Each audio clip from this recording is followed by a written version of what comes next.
तो यार लास्ट हमने देख लिया था कि क्यूज़ होते क्या है, हमने उनका स्ट्रक्चर देख लिया था और उस पर हमने कौन कौन से ऑपरेशन हो सकते थे वो सब देख लेते। इसके अलावा हमने क्यूज़ को इम्प्लीमेंट कर लिया था using arrays and using link list. तो यार इसी सीरीज़ में आगे बढ़ते हुए आज हम क्यूज़ को इम्प्लीमेंट कर रहे होंगे यूजिंग स्टैक्स, है ना। ये काफ़ी मतलब फेमस क्वेश्चन है यार इंटरव्यू के लिए कि आपको इम्प्लीमेंट करनी है क्यूज़ यूजिंग स्टैक्स। तो यार सबसे पहले बात करते हैं कि इम्प्लीमेंटेशन का मतलब क्या है। जैसे कि हमने इन दोनों केसेस में देखा था, इम्प्लीमेंट करने का यार सीधा सीधा मतलब है हमें इनपुट एंड आउटपुट स्ट्रक्चर को इस फॉर्म में यूज़ करना है, फर्स्ट इन फर्स्ट आउट, यानी कि जो एलिमेंट सबसे पहले आया है, सबसे पहले ऐड हुआ है, वो ही सबसे पहले रिमूव होगा। एंड जैसे कि हम देख चुके ऑलरेडी, स्टैक्स में जो इनपुट आउटपुट फॉर्मेट होता है वो होता है यार लास्ट इन फर्स्ट आउट, जो सबसे बाद में आता है वो सबसे पहले बाहर निकलता है। तो अब हमारी प्रॉब्लम यही है, हमारे पास जो डेटा स्ट्रक्चर है वो सिर्फ और सिर्फ स्टैक अवेलेबल है। तो हम कैसे इम्प्लीमेंट कर सकते हैं क्यूज़ को यूजिंग स्टैक। ठीक है यार, इसको स्टार्ट करते हैं। तो सबसे पहले समझने की कोशिश करते हैं यार स्टैक किस टाइप से काम कर रहा होगा। ठीक है, वैसे इसको करने की काफ़ी सारी अप्रोचेज़ हैं, हम अभी उसमें से कोई मतलब दो डिस्कस करेंगे। पहली अप्रोच में हम दो स्टैक्स का यूज़ कर रहे होंगे एंड सेकंड अप्रोच में हम एक सिंगल स्टैक का यूज़ कर रहे होंगे। तो सबसे पहले दो स्टैक्स वाली अप्रोच का देखते हैं कि क्या कर सकते हैं यार, है ना। तो हम कुछ इस टाइप से स्टैक बना रहे होंगे यार, हमारा एक स्टैक रहेगा और ये हमारा दूसरा स्टैक रहेगा। ठीक है, अब जैसे जैसे एलिमेंट आते जाएंगे, मान लो यार इस वाले स्टैक का नाम मैं स्टैक 1 रखता हूँ, इस वाले स्टैक का नाम मैं स्टैक 2 रखता हूँ। ठीक है, जैसे जैसे हमारे पास नए एलिमेंट ऐड हो रहे होंगे, है ना, ऑपरेशन लिख लेते हैं यार कि कौन कौन से ऑपरेशन हम काम कर रहे होंगे। जैसे ही हमें कोई एलिमेंट ऐड करना है अपनी क्यू में, तो हम उसको डायरेक्ट स्टैक 1 में ऐड कर देंगे, है ना। जैसे ही हमें कोई भी एलिमेंट ऐड करना है अपनी क्यू में, हम उसको डायरेक्ट पुश कर देंगे स्टैक 1 में। ठीक है, S1 डॉट पुश कर देंगे हम। ओके, तो मान लो यार ड्राई रन भी करते हैं साथ के साथ, हमारे पास एक एलिमेंट आया, हमने उसको स्टैक 1 में पुश कर दिया। ठीक है यार, हमारे पास कोई और एलिमेंट आया, हमने उसको स्टैक 2 में भी पुश कर दिया। एक और एलिमेंट आया, उसको फिर से स्टैक 1 में पुश कर दिया। सॉरी, मैं स्टैक 2 कह गया था। जैसे जैसे हमारे पास एलिमेंट्स आ रहे हैं, हम उसको स्टैक 1 में पुश करते जा रहे हैं, राइट।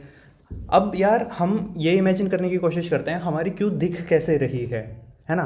देखो, मान लो अगर मैं इसको एज अ क्यू इमेजिन करना चाहूँ तो मैं ये कह सकता हूँ कि यार मेरा जो क्यू का गेट है वो ये है और ये मेरी लाइन लगी हुई है। तो हमें जो बंदा सबसे पहले आया था वो ये था, है ना। यानी कि यहाँ से बाहर सबसे पहले ये 1 निकलना चाहिए, देन 2 निकलेगा, देन 3 निकलेगा, और इसके बाद जो भी आता जा रहा है उसको लाइन में वेट करना है। और जैसे ही 4 आया, वो 3 के बाद वेट कर रहा होगा अपने टर्न की निकलने का, राइट।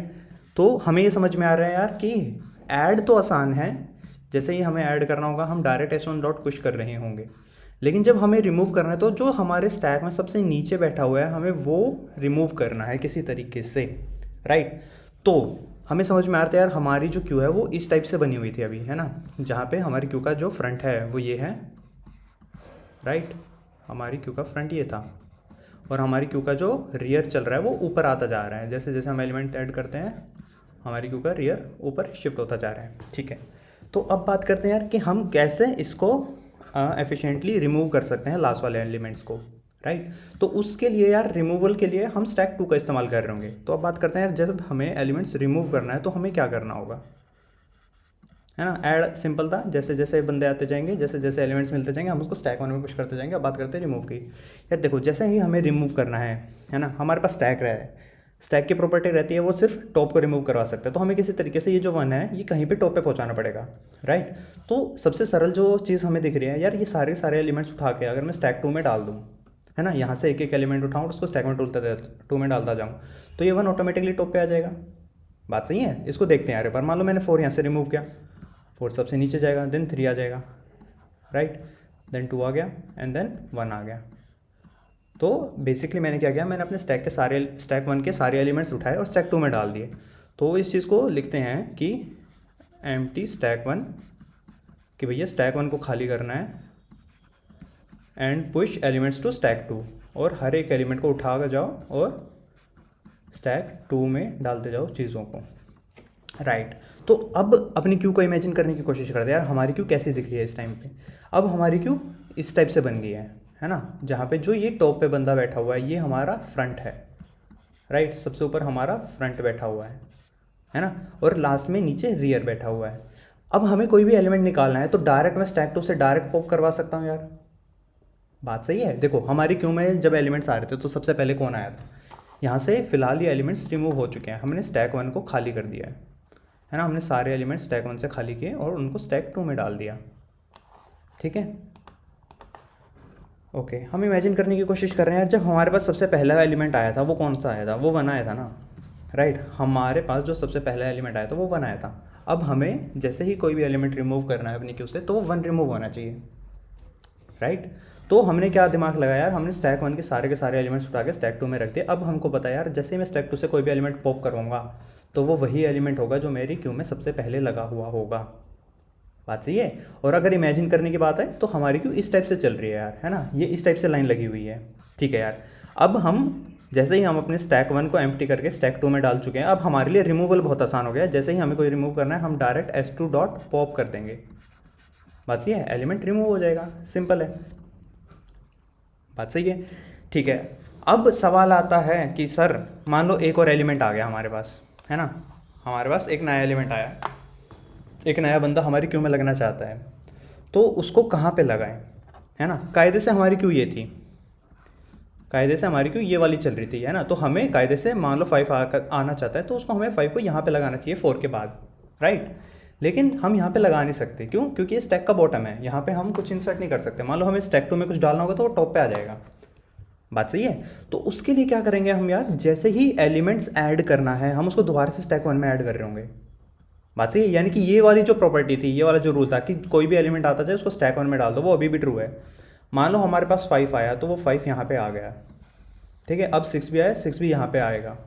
जैसे जैसे एलिमेंट्स आ रहे हैं हम उसको स्टैक 1 में ऐड कर रहे हैं। अब हम इमेजिन करने की कोशिश करते हैं यार, हमारी क्यू दिख कैसे रही है, हमारी क्यू कैसे चल रही है। तो बेसिकली हमारी क्यू ये चल रही है यार, टॉप ये है, फ्रंट ये है, और इसके बाद इस टाइप से चल रहे हैं बंदे, ठीक है। हमारी क्यू ऐसे सर्कुलर वे में घूम चुकी है। कहने का तात्पर्य क्या है यार, कोई भी बंदा आता जा रहा है वो यहाँ पे खड़ा हो रहा है ना। थोड़ा सा रब करता हूँ मैं, थोड़ा अच्छे से समझ में आएगा, ओके। हम अपनी क्यू को इमेजिन करना चाहते हैं, हम देखना चाहते हैं कि हमारी क्यू दिख कैसे रही है, राइट। तो ठीक है, अब मैं कह रहा हूँ यार, जैसे जैसे बंदे आते जाए हम स्टैक 1 में ही उनको डालते जा रहे हैं, तो हमारी क्यू इस टाइप से दिख रही है यार, है ना। ये हमारी क्यू है जहाँ पे हमारी क्यू का फ्रंट ये चल रहा है, फ्रंट अभी भी यही है, फ्रंट यही है, बात सही है। और हमारी क्यू का रियर ये चल रहा है, हमारी क्यू का रियर ये चल रहा है। तो यानी कि जैसे जैसे एलिमेंट्स निकालने हैं हमें यहाँ से निकालते जाएंगे, जैसे जैसे एलिमेंट्स रिमूव करने हैं हमको, हम यहाँ से निकालते जाएंगे। मान लो हमको 1 निकालना है तो हम डायरेक्ट s2 डॉट पॉप करवा सकते हैं, है ना। जैसे ही हम s2 डॉट पॉप कराएंगे हमारा 1 रिमूव हो जाएगा। मान लो हमें 7 ऐड करना है तो 7 डायरेक्ट यहाँ पे ऐड हो सकता है ना। हम s1 डॉट पुश करेंगे, सिर्फ s1 डॉट पुश करेंगे तो हमारा नया एलिमेंट ऐड हो जाएगा। तो यानी कि हम अपनी क्यू को इमेजिन कर पा रहे हैं कि क्यू काम कर कैसे रही है यूजिंग 2 स्टैक्स, बात सही है। हम समझ पा रहे हैं ना कि जैसे ही हमें कोई एलिमेंट रिमूव करना है, हम s2 से रिमूव कर रहे हैं, ऐड करने हैं तो s1 में ऐड कर रहे हैं। अब सवाल आता है कि सर मान लो यार फिर से s2 खाली हो गया, हमने 1 को रिमूव कर दिया, ठीक है, हमने 2 को भी रिमूव कर दिया, 3 को भी रिमूव कर दिया, 4 को भी रिमूव कर दिया, तो हम स्टार्टिंग वाली केस में पहुँच गए कि हमारा s2 खाली हो चुका है, बात सही है। हमारा s2 खाली हो चुका है और हमारी क्यू की शेप तो यही है। तो यार देखो, अब हमारी क्यू में सबसे आगे कौन जाना चाहिए, हमारी क्यू में अब सबसे आगे 5 जाना चाहिए, बात सही है ना। देखो यार, ये बंदे थे, ये जैसे जैसे लाइन में आगे जाएंगे यही तो 5 ही तो टॉप पे आएगा, और फर्स्ट इन फर्स्ट आउट के बेसिस पे भी यही है। 4 के बाद 5 आया था देन, तो अब अगर 4 रिमूव हो चुका है तो जो नेक्स्ट एलिमेंट रिमूव होना चाहिए वो 5 होना चाहिए। तो सेम काम हम कर रहे होंगे यार, एग्जैक्टली सेम रूल इसको भी फॉलो कर रहे होंगे फिर से हम। जैसे ही हमारा s2 खाली दिखे, देखो यार, अगर s2 में एलिमेंट्स है तो s2 से पॉप करवाओ, अगर s2 में एलिमेंट्स बचे हुए हैं तो s2 से पॉप करवाओ, वो हमारा क्यू का रिमूवल वाला स्टेप हो गया। लेकिन अगर s2 खाली पड़ी हुई है, इफ़ s2 इज़ एम्प्टी, यहाँ पे एक कंडीशन लगानी चाहिए इससे पहले, इफ़ s2 इज़ एम्प्टी, यदि s2 खाली हो चुकी है तो हमें क्या करना है, हमें s1 के सारे बंदे उठा के s2 में डाल देने चाहिए। यानी कि हम फिर से s1 को खाली करेंगे, 7 को फिर से यहाँ पे लेकर आएंगे, है ना, देन 6 देन 5। और इमेजिन की भी बात करें, अगर हम इसको इमेजिन करना चाहें तो बात भी सही है। मान लो यार ये 3 बंदे खड़े हुए थे लाइन में, अब ये लाइन में आगे जाके लग गए, आगे जाके लगेंगे तो इसी टाइप से तो लगेंगे यार, पहले 5 आ जाएगा, 6 आ जाएगा, 7 आ जाएगा, बात सही है। ये जो तीनों बंदे थे ये आगे बढ़े और क्यू में जाके लग गए क्योंकि आगे वाले बंदे हट चुके थे, है ना। तो हम इमेजिन भी करवा पा रहे हैं कि यार हमारी क्यू काम कैसे कर रही है यूजिंग 2 स्टैक्स। और हमने ऑपरेशंस भी देख लिया यार। ऐड ऑपरेशन बहुत ही सिंपल है, ऐड ऑपरेशन में ज़्यादा दिमाग नहीं लगा ना, जैसे ही कोई बंदा चाहे उसको S1 में ऐड कर दो।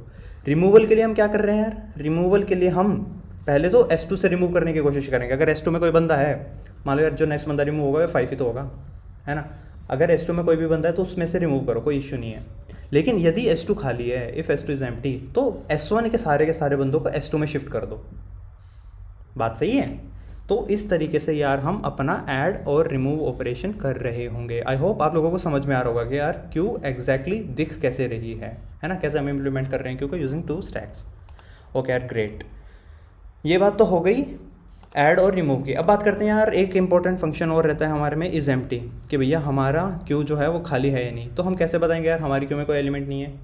यार देखो, अगर दोनों स्टैक में से किसी में भी कोई एलिमेंट रखा हुआ है ना, हमारी जो क्यू है वो बेसिकली दोनों स्टैक्स को कवर कर रही है। हमारी जो क्यू का शेप है वो ये इस टाइप से है कि भैया वो यहाँ से लेके और यहाँ तक जा रही है ना। तो दोनों स्टैक में से किसी भी में एक भी बंदा है तो हमारी क्यू में एलिमेंट्स है। एम्प्टी की कंडीशन क्या रहेगी फिर, इफ़ S1 भी एम्प्टी हो, S1 डॉट इज़ एम्प्टी, कि यार S1 भी खाली बैठा हुआ है हमारा, एंड S2 भी खाली बैठा हुआ है। अगर दोनों ही हमारे स्टैक्स खाली है तो हम कह सकते हैं कि यार हमारी क्यू भी खाली है, हमारी क्यू में कोई नहीं है। ठीक है, तो एम्प्टी भी कंडीशन हमें पता चल गई कि S1 भी यदि खाली है और S2 भी यदि खाली, तो हम कह सकते हैं कि हमारी क्यू भी खाली है। ठीक है, तो ये थी अप्रोच यार इम्प्लीमेंटिंग क्यूज़ यूजिंग स्टैक्स। फिलहाल हमने 2 स्टैक्स का इस्तेमाल किया हुआ है ना। फिलहाल हमने 2 स्टैक्स का इस्तेमाल किया हुआ है, S1 एंड S2। तो इसको पहले इंप्लीमेंट करने की कोशिश करते हैं यार, इसको कोड करने की कोशिश करते हैं, then we will see how can we implement a queue using a single stack. Okay great, ठीक है, स्टार्ट करते हैं इम्प्लीमेंटेशन। ओके, क्लास बना लेते हैं, एक क्लास बना लेते हैं माई क्यू एज स्टैक्स। ओके ठीक है यार, ये हमारी क्लास बन गई। इस क्लास में हम क्या रखेंगे यार, कौन कौन से ऐसे यार रखेंगे हम 2 स्टैक रख रहे होंगे। पहला स्टैक बना लेते हैं स्टैक 1, दूसरा स्टैक बना लेते हैं स्टैक 2। ओके, हमने दोनों स्टैक बना लिए। स्टैक, मैं इनबिल्ट स्टैक यूज़ कर रहा हूँ java.util वाला। ठीक है, अब एक कंस्ट्रक्टर बना लेते हैं कि यार जैसे ही हमारी क्यू इनिशियलाइज़ होगी हम क्या करेंगे, जैसे ही हमारा क्यू इनिशियलाइज़ होगा हम स्टैक 1 और स्टैक 2 दोनों को इनिशियलाइज़ कर देंगे। ठीक है, ओके ग्रेट, स्टैक 1 को भी इनिशियलाइज़ कर दिया हमने एंड स्टैक 2 को भी इनिशियलाइज़ कर दिया। ठीक है यार, यहाँ तक कहानी सही समझ में आ रही है। अब बात करते हैं फंक्शंस की। मान लो हमें ऐड करना है, एक वैल्यू ऐड करनी है, तो हमने क्या सोचा था यार, जैसे ही कोई भी एलिमेंट ऐड करना है हम दिमाग लगाएंगे नहीं, डायरेक्ट S1 डॉट पुश कर देंगे जो भी हमें एलिमेंट ऐड करना है, राइट। इसके बाद यार मैं पहले इज़ एम्प्टी लिखता हूँ, क्यों, क्योंकि उसका यूज़ हो रहा होगा चेक करने में जब रिमूव कर रहे हैं। ओके, इज़ एम्प्टी की क्या कंडीशन रही बताई थी यार हमने, यदि हमारा S1 स्टैक 1 भी एम्प्टी है एंड स्टैक 2 भी एम्प्टी है तो हमारी क्यू भी एम्प्टी कहलाएगी। इसको मैं डायरेक्ट रिटर्न कर सकता हूँ यार, यहाँ पे इफ एल्स की कोई ज़रूरत नहीं है। इन दोनों में से कोई एक भी ट्रू, मतलब दोनों जब ट्रू रिटर्न करेंगे, यानी कि स्टैक 1 भी ट्रू रिटर्न करेगा, स्टैक 2 भी एम्प्टी की कंडीशन में ट्रू रिटर्न करेगा, तो ही फाइनल आंसर ट्रू जा रहा हो। कोई भी फॉल्स अगर रिटर्न कर रहा है तो जो इज एम्प्टी फंक्शन है वो फॉल्स रिटर्न कर देगा। ठीक है, तो इसको हम डायरेक्ट इस टाइप से लिख सकते हैं, कोई इफ एल्स लगाने की ज़रूरत नहीं है, राइट। अब बात करते हैं यार रिमूव की, है ना, कि किसी एलिमेंट को यदि हमें रिमूव करना है तो कैसे कर रहे होंगे हम। तो सबसे पहले तो हमें इज़ एम्प्टी चेक कर लेना चाहिए कि भैया यदि हमारी क्यू खाली है तो हम क्या करेंगे। ठीक है, इज़ लिख दिया मैंने, यहाँ पे इफ़ लिखना है। ओके, यदि हमारी क्यू खाली है तो हम सीधा बोल देंगे कि भैया क्यू इज़ एम्प्टी, हमारी क्यू तो खाली है, हम किसी को रिमूव नहीं कर सकते। रिटर्न करा देते हैं रैंडम नंबर -1, रिटर्न करा दिया। अब बात करते हैं यदि हमारी क्यू खाली नहीं है तो हम कैसे रिमूव करना है। तो सबसे पहले यार जो हमने सोचा था, यदि हमारा स्टैक 2 एम्प्टी नहीं है ना, यदि हमारा स्टैक 2, सॉरी स्मॉल एस लिखना है, stack 2 dot is empty false दे रहा है, राइट, यानी कि हमारे स्टैक 2 में एलिमेंट्स बचे हुए हैं, तो हमें कुछ दिमाग नहीं लगाना, हमें डायरेक्ट रिटर्न कर देना चाहिए स्टैक 2 डॉट पॉप। स्टैक 2 से एलिमेंट निकालो और वही हमारे क्यू का फ्रंट है, राइट। ओके, मान लो ये कंडीशन ट्रू नहीं हुई कि स्टैक 2 खाली पड़ा हुआ था, तो हमें क्या करना है यार, यदि हमारा स्टैक 2 खाली पड़ा हुआ है तो हमें स्टैक 1 को खाली करके उसको स्टैक 2 में डालना है। तो मैं क्या लिख रहा हूँ, मैं वाइल लूप चला रहा हूँ, जब तक स्टैक 1 में बंदे बचे हुए हैं, जब तक हमारा स्टैक 1 खाली नहीं हो जाता, हमें क्या करना है, हमें स्टैक 2 में पुश करना है क्या, स्टैक 1 डॉट पॉप। सोच के देखो यार, ये चीज़ समझ में आ रही है मैंने क्या लिखा है। एक लूप लगा रहा हूँ मैं, तब तक काम करूँगा जब तक मेरा स्टैक 1 खाली नहीं हो जाता, राइट। जब तक मेरा स्टैक 1 खाली नहीं हो जाता तब तक मैं लूप चला रहा हूँ, और हर एक लूप में मैं कर क्या रहा हूँ, मैं स्टैक 1 से एक एलिमेंट पॉप करवा के, स्टैक 1 से एक एलिमेंट निकाल के उसको स्टैक 2 में पुश करा रहा हूँ, राइट। तो इन शॉर्ट स्टैक 1 से एक एक एलिमेंट उठा रहा हूँ मैं और स्टैक 2 में डाल रहा हूँ। जब ये काम हो जाए, यानी कि जब मेरा स्टैक 1 खाली हो चुका है, तब मेरे को क्या करना है, तब मेरे को रिटर्न कर देना चाहिए स्टैक 2 डॉट पॉप, बस कि यार अब मेरे स्टैक 2 में बंदे हैं, तो मेरे स्टैक 2 में जो सबसे टॉप है वही मेरे क्यू का फ्रंट है, ठीक है। आई होप हमें समझ में आ रहा होगा कि ये रिमूव क्या कर रहा है। Okay great. एक और फंक्शन होता है यार, पीक बना लेते हैं कि भैया हमारे फ्रंट पे है कौन। देखो पीक और रिमूव हमेशा ऑलमोस्ट सेम रहते हैं, है ना, ऐसे कैसे कॉपी कर देता हूँ मैं। क्यों सेम रहते हैं यार, क्योंकि रिमूव भी हम फ्रंट से कर रहे होते हैं, पिक के टाइम पे टेक भी हम फ्रंट को रहे होते हैं। तो सबसे पहले तो ये कंडीशन रहेगी यार, यदि हमारी क्यू खाली है तो बोल देंगे क्यू खाली है भैया, कुछ पिक नहीं कर सकते तुम। यदि हमारा स्टैक 2 एम्प्टी नहीं है, यानी कि हमारे स्टैक 2 में बंदे हैं, तो जो मेरे स्टैक 2 के टॉप पे है, यानी अगर मैं स्टैक 2 डॉट पी करूँ तो जो मेरे स्टैक 2 के टॉप पे है वही हमारा क्यू का भी फ्रंट है, ठीक है। तो पीक स्टैक 2 डॉट पी कर दिया मैंने, अगर मेरा स्टैक 2 खाली नहीं है, ओके। इसके अलावा मान लो मेरा स्टैक 2 खाली है, तो मैं स्टैक 1 के सारे एलिमेंट स्टैक 2 में डालूंगा और लास्ट में रिटर्न कर दूंगा स्टैक 2 डॉट पीक फिर से, कि भैया जो स्टैक 2 के टॉप पे है वही हमारा फ्रंट है। आई होप समझ में आ रहा होगा, ठीक है। इसको एक बार रन करके देख लेते हैं माई क्यू एज स्टैक्स को, ठीक है। इसे में चेंज करते हैं यार, जो मेन क्यू हम बना के चले हुए थे लिंक लिस्ट और एरेज के लिए, इसे में चेंज कर देते हैं और इसको रन करके देखते हैं कि भैया सब सही चल रहा है या नहीं, ठीक है। तो सही चल रहा है यार एकदम। स्टैक क्यू डॉट पी किया हमने, यानी कि फ्रंट पे बनता 1 मिल गया, एक एक करके हम रिमूव कर रहे हैं, 1 रिमूव हुआ, देन 2 रिमूव हुआ, देन 3 रिमूव हुआ। हमने इज एम्प्टी चेक किया क्या भैया स्टैक हमारी क्यू खाली तो नहीं है, फॉल्स आया है। उसके बाद एक और रिमूव किया हमने, 4 आ गया। देन क्यू हमारी खाली हो चुकी थी तो हमने फिर से रिमूव करने का ट्राई किया, तो उसको मतलब मैसेज मिल गया कि भैया आपकी क्यू खाली है और -1 रिटर्न कर दिया। तो माई क्यू एज स्टैक्स हमने इम्प्लीमेंट करके देख लिया यूजिंग 2 स्टैक्स। ओके ग्रेट यार, हमने 2 स्टैक की सहायता से अपनी क्यू को इम्प्लीमेंट कर दिया। एक काम करते हैं, सिंगल स्टैक की मदद से भी देखते हैं कि सिंगल स्टैक की मदद से कैसे इम्प्लीमेंट कर रहे होंगे। तो माई क्यू एज सिंगल स्टैक बना देते हैं क्लास। ये यार बिल्कुल सेम रहती है, सेम इसके जैसे ही, है ना। तो इसको मैं थोड़ा सा चुरा लेता हूँ यहाँ से, जो जो हमने काम किया है, ओके। इनफैक्ट यार इसको चलो स्टार्टिंग से ही समझते हैं, है ना। इसके एनालॉगस नहीं देखेंगे कि क्या क्या सेम था इसमें, वैसे नहीं देखते हैं। एक काम करते हैं, स्टार्टिंग से समझने की कोशिश करते हैं, ओके।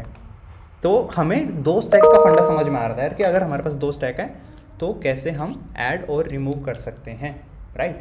अब कहानी आती है कि मान लो तुम्हारा इंटरव्यूअर आया, वो बोलता है कि भैया आपको क्यों इंप्लीमेंट करनी है स्टैक से। आप बोलोगे सर मैं तो तेज़ हूँ, अभी करके दिखाता हूँ, तुमने 2 स्टैक बना दिया। वो बोला रुको भैया अपनी गाड़ी रोको, 2 स्टैक है ही नहीं तुम्हारे पास, इतने पैसा ही नहीं है हमारे पास, आपको एक ही स्टैक मिलेगा और आपको उसी स्टैक की सहायता से अपनी क्यू इम्प्लीमेंट करनी है। तो कैसे करोगे, ठीक है, समझने की कोशिश करते हैं।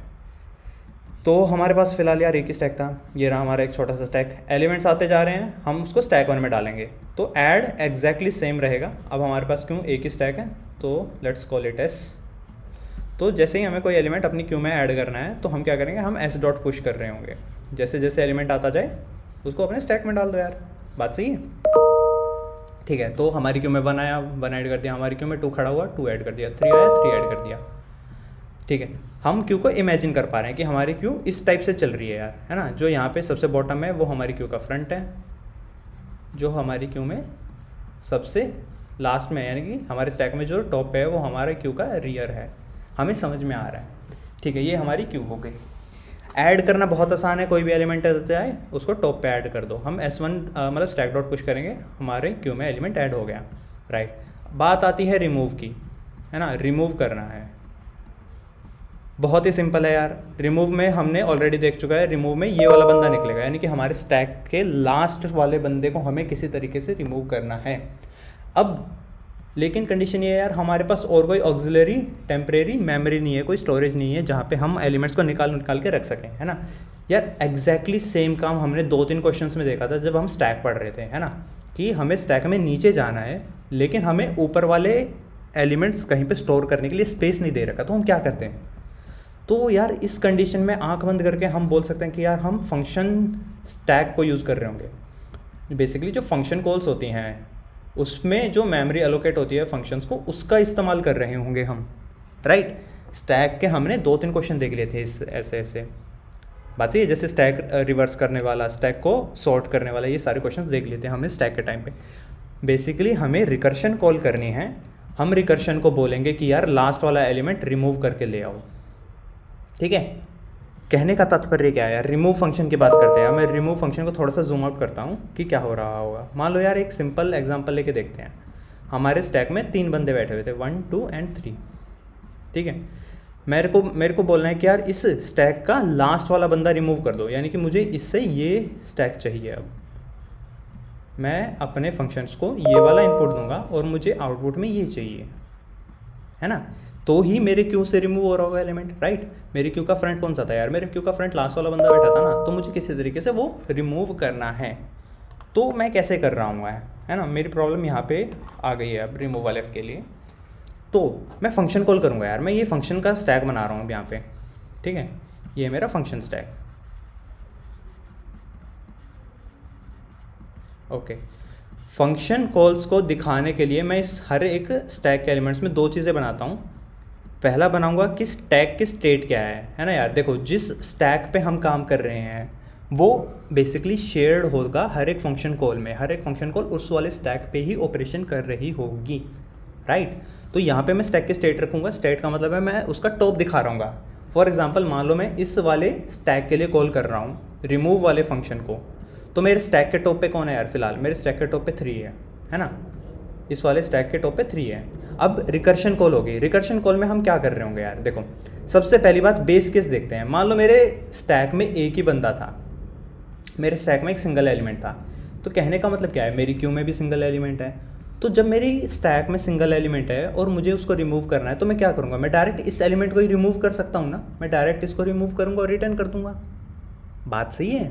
जैसे ही मेरे स्टैक में एक सिंगल एलिमेंट बचेगा मैं उसी को रिमूव करके रिटर्न कर दूँगा, ठीक है। तो ये तो हो गया हमारा बेस केस, ठीक है। ये हो गया हमारा बेस केस। अब बात करते हैं कि मान लो यार हम बेस केस में नहीं पहुँचे थे, हम इस वाली सिचुएशन में थे, हमारे स्टैक के टॉप पे 3 था। तो मैं रिकर्शन कॉल करूँगा। सबसे पहले मैं स्टैक के टॉप को कहीं पे स्टोर कर लेता हूँ। मान लो मैंने स्टैक के टॉप को किसी वैल में स्टोर कर दिया। स्टैक डॉट पॉप किया मैंने, पॉप क्या करेगा, ये टॉप का एलिमेंट हटा देगा, है ना। ये मेरे स्टैक से 3 हटा देगा। मेरा स्टैक कैसा बचेगा, मेरे स्टैक इस टाइप का बचेगा कुछ, है ना। यहाँ से मैंने 3 हटा दिया। अब उसको मैंने किसी वैल में स्टोर कर रखा है। बात सही है। अब मैं रिकर्शन कॉल करूँगा यार यहाँ पे। अब मैं रिमूव को फिर से कॉल करूँगा, ठीक है। जो स्टार्टिंग में रिमूव कॉल हो रहा है उसको मैं फिर से कॉल करूँगा। तो यानी कि एक और फंक्शन कॉल बनी, ठीक है। यहाँ पे मेरे स्टैक के टॉप पे कौन गया, यहाँ पे मेरे स्टैक का टॉप है 2। बात सही है। अब जो ये रिकर्शन कॉल हुई है ये इस वाले स्टैक के लिए हुई है, तो इसको मैं ऐसे 2 से रिप्रेजेंट कर रहा हूँ कि यार ये वाली जो फंक्शन कॉल है ये वो वाली कॉल है जिसमें मेरे स्टैक का टॉप 2 था। बात सही है। ये जो साइड में स्पेस बना रखा मैंने, ये है बेसिकली फंक्शन की हीप मेमोरी, यानी कि जो मेरे फंक्शन में बाकी बचे हुए वेरिएबल्स थे उनकी क्या क्या स्टेट है वो मैं यहाँ पे दिखा रहा हूँ। फॉर एग्जांपल जब मेरा कॉल हुई थी 3 के लिए, यानी कि जब मेरे स्टैक के टॉप पे 3 था और फंक्शन कॉल हुई थी, तब वैल में क्या स्टोर था यार, तब मेरे वैल में 3 ही स्टोर था। बात सही है। देखो मैंने अपने वैल में फंक्शन में वैल निकलवाया था ना स्टैक डॉट पॉप करके, तो इस वाले फंक्शन के लिए, इस वाले फंक्शन कॉल के लिए मेरे वैल में क्या रखा है, 3 रखा हुआ है। बात सही है। अब ये इस वाले फंक्शन कॉल पे जाएगा, ये जो टॉप जिसमें 3 था ये वाला फंक्शन जो है ये ऊपर वाले फंक्शन कॉल को करेगा। तो यहाँ पे फिर से हम वैल निकालेंगे, यहाँ पे वैल की वैल्यू हो जाएगी 2। बात सही है। जब फिर से हम स्टैक डॉट पॉप करेंगे इस वाले स्टैक के लिए, तो ये हमारा जो 2 है वो स्टोर हो जाएगा वैल में। तो आप लोगों को आइडिया तो लग ही चुका है यार अब तक, है ना। हम क्या कर रहे हैं, हम जो ये फंक्शन मेमोरी थी, फंक्शन कॉल्स वाली मेमोरी है, इसका इस्तेमाल करके हम अपने एलिमेंट्स को कहीं ना कहीं स्टोर कर रहे हैं। बात सही है। और जब जैसे जैसे ये रिमूव फंक्शन आगे बढ़ेगा, यानी कि जब इसकी एग्जीक्यूशन कंप्लीट हो जाएगी तो हम इसको वापस से अपने स्टैक में डाल रहे होंगे। तो इसको और ड्राई रन करते हैं यार। मान लो ऊपर की तरफ जा रही है फंक्शन कॉल्स, 2 के लिए फिर से रिकर्शन कॉल होगा यार, 2 के लिए रिकर्शन कॉल होगा। अब मेरे स्टैक पे 1 रह जाएगा, है ना। मैंने अपने जब फिर से रिकर्शन कॉल होगा 2 वाले के लिए, तो मेरे स्टैक पे 1 पे रह गया। अब ये जो है यार, ये बेस केस हो गया हमारा कि मेरे स्टैक में एक ही एलिमेंट था। ये मेरा बेस केस है ना। जैसे ही मेरे स्टैक में एक ही एलिमेंट था, मैंने क्या सोचा था, मैं इसको रिमूव कर दूंगा डायरेक्ट और इसको रिटर्न कर दूंगा, तो सही है। तो जैसे ही मैं इस वाले फंक्शन कॉल पे पहुंचा, तो मेरे को क्या करना है, देखो फंक्शन कॉल करने के बाद, इनफैक्ट फंक्शन कॉल करने से पहले मुझे बेस केस चेक कर लेना चाहिए कि यदि पॉप करने के बाद मेरा जो स्टैक है वो यदि खाली हो चुका है यार, है ना। यदि एलिमेंट्स निकालने के बाद, एलिमेंट टॉप वाला एलिमेंट निकालने के बाद मेरा जो स्टैक है वो खाली पड़ा हुआ है, तो बेसिकली मैं समझ जाऊंगा कि मैं बेस केस पे हूँ, ठीक है। यानी कि जैसे ही मैंने एलिमेंट निकाला और मेरा स्टैक हो गया खाली, फॉर एग्जांपल मैं 1 वाले, जब मेरे स्टैक के टॉप पे 1 था, मैं इस वाली फंक्शन कॉल पे पहुंचा, मैंने इस 1 को भी निकाल दिया, ठीक है। अब मेरा स्टैक हो गया खाली, तो मैं समझ जाऊंगा कि यार ये लास्ट वाला बंदा था और मैं इसी को रिटर्न करा दूंगा कि यार जो बंदा रिमूव हुआ था उसी को रिटर्न कर दो, ठीक है। मैंने स्टैक में कुछ डाला नहीं है, मैंने जो स्टैक से एलिमेंट रिमूव किया था वो बस रिटर्न किया है। यानी कि जब ये वाली फंक्शन कॉल एग्जीक्यूट होगी कम्प्लीटली, तब मेरे स्टैक की स्टेट क्या रहेगी, जब ये वाली फंक्शन कॉल कंप्लीट हो जाएगी तब मेरा स्टैक खाली होगा। बात ये है, क्यों खाली होगा, क्योंकि मैं बेस केस पे हिट किया हूँ, मेरा स्टैक खाली हो गया था और मैंने जो वैल्यू थी, यानी कि जो मेरे स्टैक का लास्ट एलिमेंट था वो ही रिटर्न किया। मैंने स्टैक में कुछ चेंज नहीं किया, मैंने स्टैक में कुछ पुश नहीं किया फिर से, ठीक है यार। तो ये वाली फंक्शन कॉल कंप्लीट हो गई, है ना। यहाँ से हम नीचे आए, अब मेरा स्टैक फ़िलहाल खाली था। तो अब मैंने क्या किया था, बेसिकली बेस केस के बाद मैंने रिकर्शन को कॉल किया था ना, मैंने यहाँ पे रिमूव फंक्शन को कॉल किया था, और यहाँ से जो भी आंसर आ रहा था, जो भी आंसर इससे आ रहा था, मैं लास्ट में उसी को रिटर्न कर रहा था, है ना। मैंने अपना काम कर दिया था, मैंने रिकर्शन को बोला कि यार अब मेरा आंसर लेके आओ, जो आंसर लेके आया रिकर्शन मैंने उसको रिटर्न कर दिया था। लेकिन ये आंसर रिटर्न करने से पहले मुझे एक काम और करना था, मुझे स्टैक में पुश कर देना चाहिए था वैल, यानी कि वो टेम्परेरी एलिमेंट जो हम उठा के रखे हुए थे उसको मैं दोबारा से स्टैक में पुश कर दूंगा, ठीक है यार, बहुत ही बढ़िया। मैंने स्टैक में पुश कर दिया ये वाला एलिमेंट फिर से। तो हो क्या रहा होगा यार, जब मेरा स्टैक का टॉप 1 था, है ना, फंक्शन रिटर्न हुआ, बेस केस को हिट हुआ, अब मेरा स्टैक खाली हो चुका था, यानी कि हम इस वाली फंक्शन कॉल पे पहुंच गए हैं। बात सही है। यहाँ से रिमूव से बेसिकली कोई आंसर आया होगा, आंसर में 1 मिला होगा, तो मैं स्टैक डॉट पुश कर रहा हूँ वैल्यू। इस वाले फंक्शन कॉल के लिए वैल्यू क्या है यार, इस वाले फंक्शन कॉल के लिए वैल्यू थी 2, तो मेरे स्टैक में 2 पुश हो जाएगा। बात सही है। बेसिकली इतना दिमाग लगाना नहीं होता रिकर्शन कॉल में, बट हमें समझ में आना चाहिए कि यार रिकर्शन कॉल हो कैसे रही है, राइट। इंटरव्यूअर हमसे बेसिकली ड्राई रन करवा सकता है कि यार आपने ठीक है रिकर्शन फंक्शन लिख तो दिया, वो काम कैसे कर रहा है। तो कहने का तात्पर्य क्या है यार, जब ये वाली फंक्शन कॉल चल रही होगी, है ना, हम यहाँ तक इस वाले फंक्शन कॉल में जा चुके थे, हमने रिकर्शन को कॉल कर दिया था, रिकर्शन बेस केस को हिट हुआ होगा, वो वापस से रिटर्न करके आ गया था।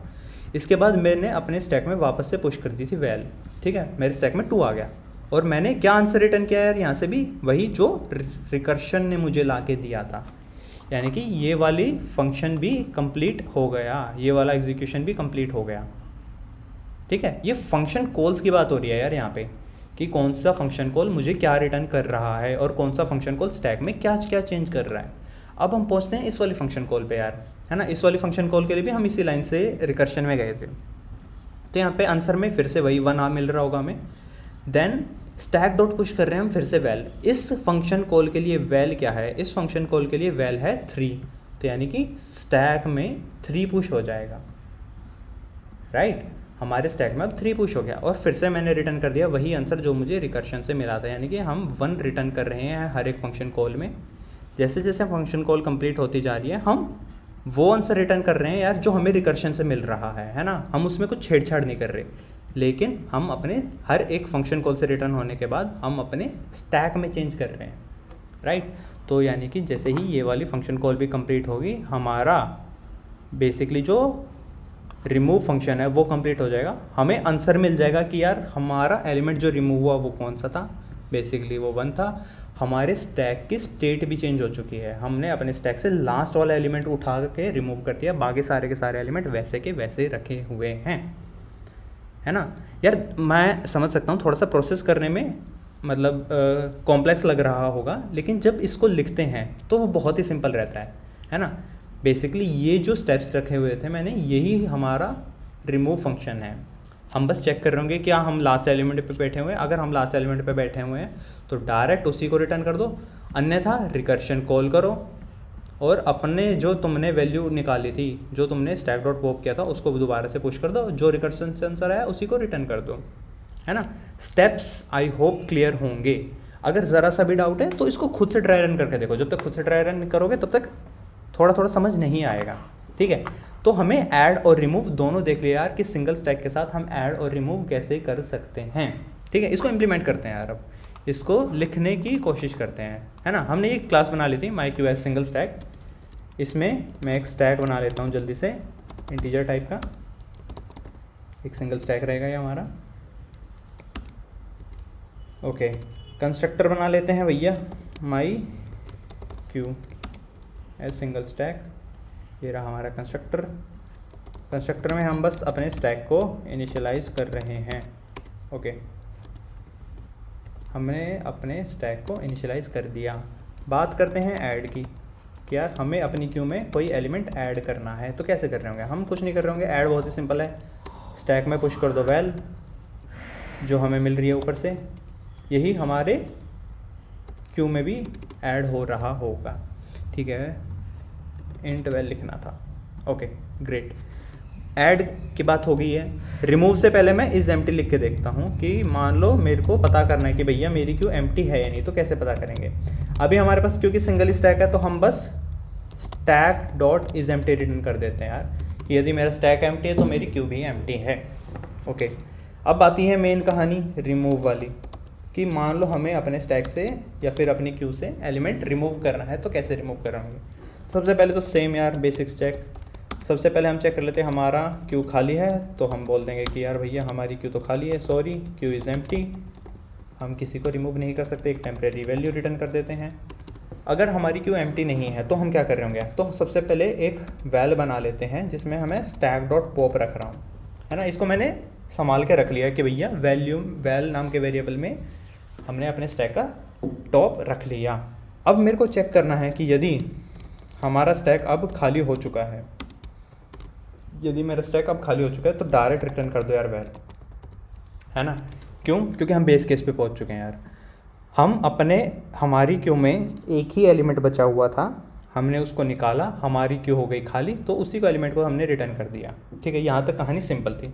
मान लो ये कंडीशन फॉल्स होती है कि हमारा स्टैक खाली नहीं हुआ, तो हम क्या करेंगे यार? हम रिकर्शन कॉल करेंगे, हम रिमूव फंक्शन को फिर से कॉल करेंगे, जो भी ये फंक्शन आंसर देगा उसको हम किसी आंसर में डाल देते हैं, राइट। फाइनली हमारा आंसर भी यही रहेगा यार, फाइनली हमें आंसर ही रिटर्न कर रहे हैं जो हमें रिकर्शन ने दिया।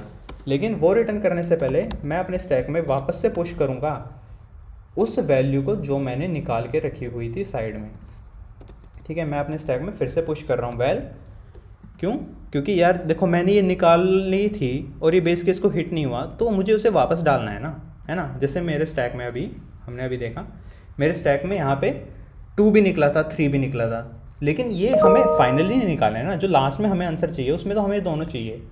तो अगर मैं बेस केस को हिट नहीं कर रहा हूँ तो मुझे इसको वापस से ऐड करना चाहिए, मुझे स्टैक डॉट पुश करना चाहिए। अगर मैं बेस केस को हिट कर रहा हूँ तो मुझे इनको पुश नहीं करना चाहिए जो मैंने रिमूव किया था, ठीक है। आई होप समझ में आ रहा होगा, ठीक है यार। रिमूव से मिलता जुलता एक फंक्शन रहता है यार हमारे पास पीक, उसको भी बना लेते हैं, ठीक है। पीक में क्या क्या चेंजेस जाएंगे अब सोच के बताओ यार। ओह सॉरी, मैंने पूरा फंक्शन कॉपी कर लिया था। ओके, हम बात कर रहे हैं पीक की। हमें टॉप वाला यानी कि फ्रंट वाला एलिमेंट चाहिए। इन शॉर्ट हमें स्टैक का बॉटम वाला एलिमेंट रिटर्न करवाना है। तो कैसे करवा रहे होंगे यार हम, है ना। सबसे पहले तो चेक कर लेते भैया हमारी क्यों खाली है तो कुछ नहीं रिटर्न होगा।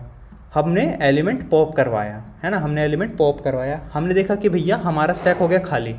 स्टैक खाली होते ही समझ गए हम बेस केस पे पहुंच चुके हैं, ये जो आंसर है, ये जो वैल्यू है, यही रिटर्न करनी है हमें, राइट। लेकिन जो चेंज लगेगा यार यहाँ पे, हमें एलिमेंट रिमूव एक्चुअली में नहीं करना है ना, तो हम अपने स्टैक में वापस से पुश कर देते हैं वैल को, कि यार जो हमने रिमूव किया है उसको वापस से पुश भी कर देते हैं। बात सही है। रिटर्न तो हमें करना ही है। देखो बेस केस समझने की कोशिश करते हैं, बेस केस था क्या, है ना, इसको देख लेते हैं एक बार, एक सेकेंड। ठीक है, कहानी कुछ इस प्रकार की बन गई थी यार, है ना। हमारे स्टैक में एक ही एलिमेंट बचा हुआ था, ये हमारा स्टैक था और ये हमारा 1 था, ठीक है। मान लो इस टाइप का हमारा स्टैक था, है ना। हम क्या कर रहे हैं यार, हम स्टैक से एलिमेंट निकाल रहे हैं, हमारी फंक्शन कॉल स्टैक से एलिमेंट निकाल देगा, हमारा स्टैक हो गया खाली, जो एलिमेंट निकला वो वैल में रखा हुआ था। बात सही है। हमने चेक किया कि यार हमारा स्टैक खाली हो चुका है, जी हाँ हमारा स्टैक तो खाली हो चुका है, तो हमने ये जो 1 निकाला है ये हमें वापस से पुश कर देना चाहिए। क्यों? क्योंकि पीक के टाइम पे हम कोई एलिमेंट रिमूव नहीं करते, हम बस चेक करते हैं कि यार हमारे क्यू में सबसे फ्रंट पे कौन खड़ा है। बात सही है। अब क्यों? क्योंकि हम स्टैक यूज़ कर रहे हैं क्यू को इम्प्लीमेंट करने के लिए, तो जो बेसिकली क्यू का फ्रंट है वो ये वाला एलिमेंट है ना, तो हमें ये यहाँ पे रखना है, हमें इसको रिमूव नहीं करना, पीक के टाइम पे हम रिमूव नहीं कर रहे होंगे। ठीक है यार, मान लो ये कंडीशन ट्रू नहीं हुई थी, मान लो हमारा स्टैक का लास्ट एलिमेंट नहीं था ये, तो हमें रिकर्शन को कॉल कर दी कि यार रिकर्शन हमें आंसर देगा, जो आंसर देगा हम वही रिटर्न कर देंगे, और हमने जो एलिमेंट निकाले थे उसको हम पुश कर देंगे। ठीक है, रिकर्शन बेसिकली पीक को कल रहा होगा, हम पीक में लिख रहे हैं ना ये फंक्शन, तो हमने रिकर्शन कॉल पीक से कर ली। ठीक है, आई होप ये चल रहा होगा, इसको ट्राई कर लेते हैं। ठीक है, माई क्यू एज स्टैक यूज़ करते हैं अब, सिंगल स्टैक मतलब। ठीक है, हमने माई क्यू एज सिंगल स्टैक का ऑब्जेक्ट बना लिया, उससे फंक्शन कॉल कर रहे हैं। ठीक है, इसको रन करके देखते हैं कि ये चल रहा है या नहीं, और यार सही चल रहा है एकदम, है ना। पीक भी काम कर रहा है, पीक हम टेस्ट कर चुके हैं। क्या देखो, पीक किया हमने, उसने 1 रिटर्न किया, हम रिमूव कर रहे हैं 1 2 3 3 एलिमेंट्स रिमूव किए हमने, देन हम इज़ एम्प्टी चेक कर रहे हैं, वो फॉल्स दे रहा है। हमने लास्ट एलिमेंट रिमूव किया, और भी एलिमेंट्स हम रिमूव करने की कोशिश कर रहे हैं, तो वो बता रहे हैं कि अब भैया इज़ एम्प्टी है। ठीक है, ओके यार, तो कहानी आई होप आप लोगों को समझ में आ रही होगी, कैसे हमने किसी सिंगल स्टैक से क्यू को इम्प्लीमेंट किया है। एक बार फिर से देख लेते हैं कि सिंगल स्टैक से हमने क्या क्या किया था यार। देखो, रिमूव के टाइम पे बहुत ही सिंपल कहानी थी, हमने अपना एलिमेंट उठा के साइड रख लिया, फिर हमने रिकर्शन कॉल की, रिकर्शन कॉल से जो आंसर आया वही हमने रिटर्न करना है, लेकिन जो बंदा हमने साइड किया था पहले उसको हमने वापस से पुश कर दिया। बात सही है। ये जो है ये बेस केस है कि भैया अगर हम लास्ट एलिमेंट पे पहुंच गए थे तो हमें डायरेक्ट और रिटर्न करना है, ज़्यादा दिमाग आगे चलाना ही नहीं है। ठीक है, तो आई होप आप लोगों को समझ में आया होगा कैसे हम किसे इम्प्लीमेंट कर सकते हैं किसी क्यू को यूजिंग अ सिंगल स्टैक और यूजिंग 2 स्टैक्स। ठीक है, दोनों अप्रोचेस क्लियर रही होंगी। तो नेक्स्ट क्लास में हम बात करेंगे यार कैसे हम किसी स्टैक को इम्प्लीमेंट कर सकते हैं यूजिंग क्यूज़। ठीक है, तो मिलते हैं आपसे नेक्स्ट क्लास में, तब तक के लिए tata bye bye, good night, अलविदा, खुदाफिज, जय हिंद।